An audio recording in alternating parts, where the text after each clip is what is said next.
காதலிக்கிறதா இருந்தா ஹலாலாக எப்படி காதலிக்கணும்ன்றத இந்த வரலாற்று மூலியமா தெரிஞ்சுக்கோங்க. இதுக்கு இஸ்லாமிய வரலாற்றோட மிகச்சிறந்த ஈமானிய காதல் வரலாறு. கைபர் போர்ல பல கிலோ எடையுள்ள கோட்டை கதவை கவசமா போர் செஞ்ச வீரரான, எதிரிகள் பேரை கேட்டா கூட பயப்படுற அல்லாவின் சிங்கம்னு அழைக்கப்பட்ட அலி ரலியல்லாஹு அன்ஹு அவங்க தன்னோட அன்பு மனைவியோட வஃபாத்தான ஜனாசாவை தூக்க முடியாம அழுகுறாங்க. அந்த வீரர் அழுதது வரலாற்றோட மிகச்சிறந்த ஈமானிய காதலோட அடையாளமான நபி ஸல்லல்லாஹு அலைஹி வஸல்லம் அவர்களோட செல்ல மகளான ஃபாத்திமா ரலியல்லாஹு அன்ஹா அவர்களோட பிரிவுக்காக தான். நபி ஸல்லல்லாஹு அலைஹி வஸல்லம் அவர்களோட வளர்ப்புற வளர்ந்த அலி ரலியல்லாஹு அன்ஹு அவங்க ஃபாத்திமா ரலியல்லாஹு அன்ஹா அவர்களை திருமணம் செய்ய விரும்புறாங்க. என்னதான் அவங்க மேல அளவு கடந்த அன்பு இருந்தாலும் அலி ரலியல்லாஹு அன்ஹு அவர்களோட வறுமை காரணமா முதலான நபி ஸல்லல்லாஹு அலைஹி வஸல்லம் அவர்கள் முன்னால தலை குனிஞ்சு வெக்கப்பட்டு தயக்கம் அணிக்கிறாங்க. இத பார்க்கிற நபி ஸல்லல்லாஹு அலைஹி வஸல்லம் அவர்கள் முகத்துல புன்னகையோட கேக்குறாங்க, அலியே என்ன விஷயம், ஃபாத்திமாவை திருமணம் பண்ண வந்தியான்னு கேட்டப்போ வீரம் கொண்ட அலி ரலியல்லாஹு அன்ஹு அவங்க வெக்கப்பட்டு ஆம் யா ரசூலல்லாஹ் அப்படின்னு சொல்றாங்க. தான் உயிரைய வச்சிருந்த தன்னோட போர்க்கவசத்தை விட்டு அது மூலியமா வந்த பணத்துல இஸ்லாமிய உம்மத்தோட தலைவரான நபி ஸல்லல்லாஹு அலைஹி வஸல்லம் அவர்களோட மகளோட திருமணம் அவங்களோட வீட்டுல எளிமையா நடக்குது. திருமணமான அவர்களோட வாழ்க்கையில இருந்த அன்பையும் அரவணைப்பையும் ஈமானையும் விட வறுமையால கஷ்டப்படுறாங்க.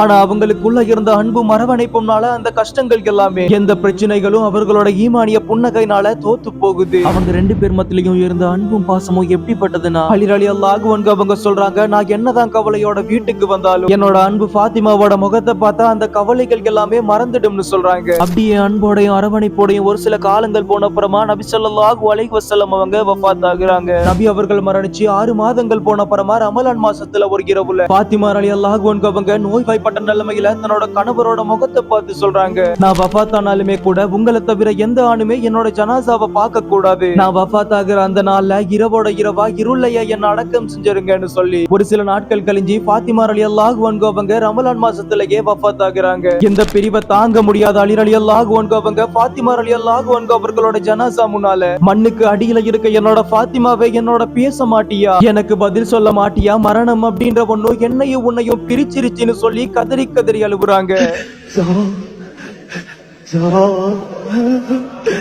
زرع لا ليل لا ليل